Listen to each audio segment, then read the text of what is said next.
જય ગો માતા, વંદે ગો માતરમ. મિત્રો, આજે અમારી પાસે એક બીજું એવું ફેમિલી આવ્યું છે કે જે અમેરિકાથી ગોતતા આવ્યા. શું તમારું નામ? નિલેશભાઈ પ્રભુભાઈ પટેલ. અને ક્યાં રહ્યો છો ત્યારે હાલ તમે? California, USA. અરે વાહ. તો અહીંયા શું કામ આવ્યા તમે? તમારું બધું જોયું હતું વિડીયો હા, કે ચોખ્ખું ઘી આંખો માટે કે ગમે તે બધા માટે તમારી જે દવા બધું છે ઓર્ગેનિક એના માટે આવીએ છીએ અને અમે નસીબવાળા કે તમે આજે અમને મળી ગયા. ના ભાઈ ના, એવું કંઈ નહીં.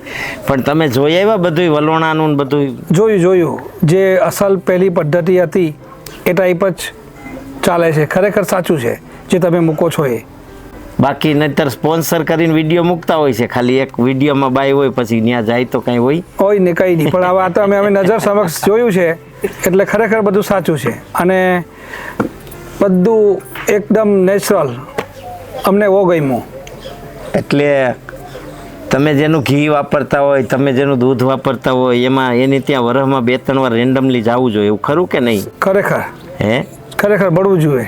કારણ કે એના મૂળ સુધી પૂછવું ને એ પણ એક ભાગ્યશાળીનું કામ છે. નહીંતર પૈસા તો ઘણા પાસે હોય, મોંઘું ખરીદી લે, પણ એમાં હકીકત શું આવતું હોય એ જ્યારે જાય ત્યારે જ ખબર પડે. બરાબર છે વાત તમારી.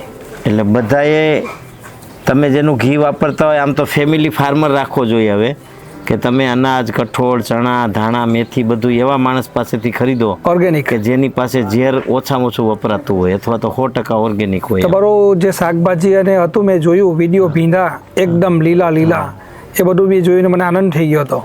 જી, દૂધી છે, લઈ જાવી હોય તો? ચોક્કસ લઈ ગયે. ચાલો, જય ગૌ માતા.